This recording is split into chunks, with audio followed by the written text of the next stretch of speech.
Hey y'all, once again it's your girl Tanisha. Coming at you with just once again something on my mind.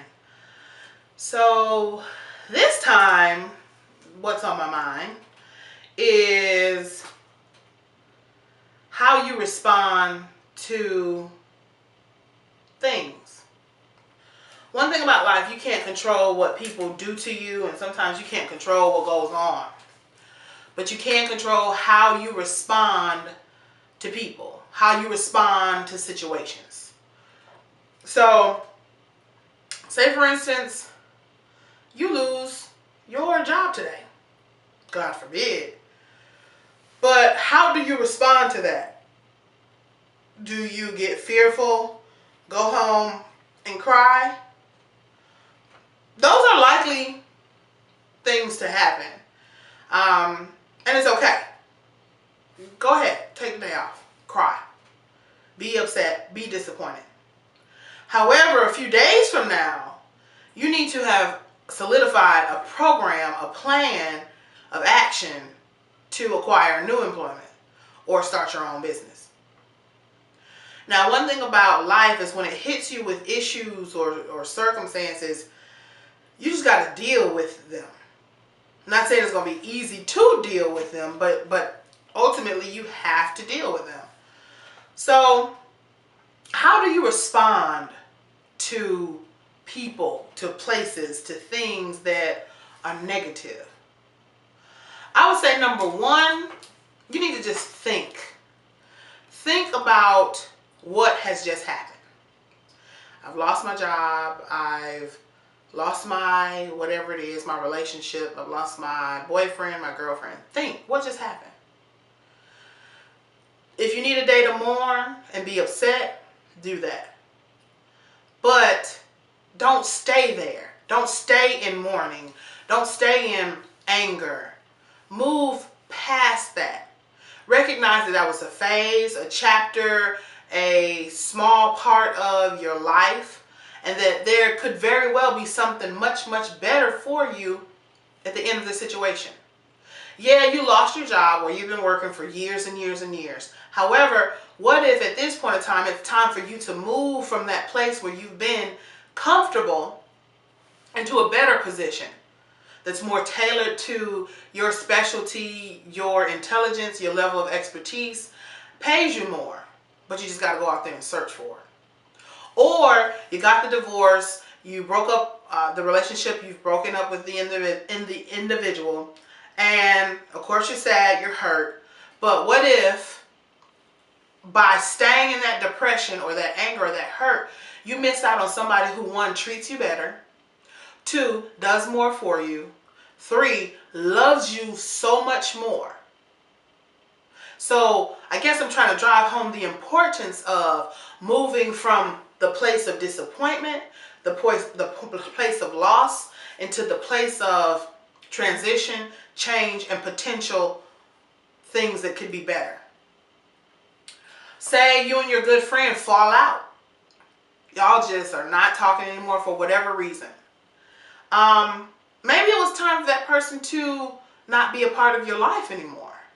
See, one thing about people is that sometimes we outgrow people, just like we outgrow clothes, just like we outgrow shoes.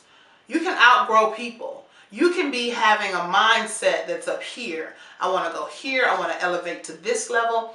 But your friends are all here. Case in point, when Apple came out with iOS 7, I have an iPad.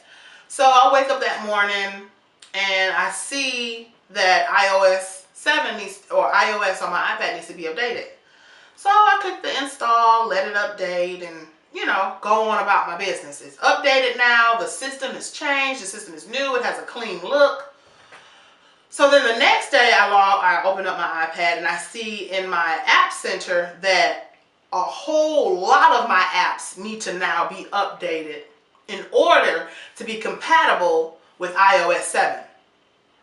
And in my spirit, I just understood that to be relevant to that as you go higher, that everything that's associated with you and around you must also come up higher. It must also assimilate itself with who you've become.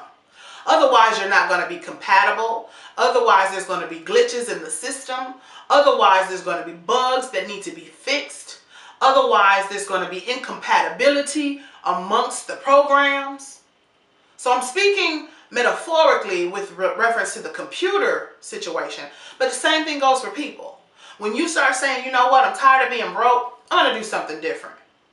The people around you, they're going to have to do one or two things. They're either going to have to get on board and say, yeah, I agree. I'm not going to be broke or impoverished anymore either. I'm going to start moving towards having more, being more, and doing more. Or you got a second group of people who are going to sit back and say, who does she think she is? What makes her think that she can do any better than what she's doing now? Yes, some people sit back and have those thoughts and conversations in their mind. So in that situation, you have to be mindful of who is around you. Education-wise, you may say, you know what, I didn't graduate from college, I want to go back. You're going to have some people that say, you are too old to go back to college. You've been in the workplace too long. What are you going to go back to college for? To kind of tear down your dream of fulfilling the acquiring of a degree. Then you got some other people who are like, yeah, girl, that's a good idea. Those are the people you want to gravitate towards. Those are the people who you want to converse with on a regular basis. So I say all of that to say this. Be mindful of how you respond to situations. And two, be careful of who you are allowing to speak into your ear and who you're allowing to take up your time on the telephone, who you're allowing to take up your time email, who you're allowing to take up time in your conversation. Be mindful of who you're allowing to do that. Because you honestly can open up doors of negativity. And in all honesty, negativity has gotten no one anywhere. So just be mindful of that. That's my key to use today. Be mindful of how you respond to situations. And two, be cognizant of who you have in your inner circle, who you have in your daily dealings. What are they about? It's okay to sit back and assess what are they about. So once again, this has been your girl Tanisha. I appreciate you for checking me out, and stay tuned. There's more to come. Bye.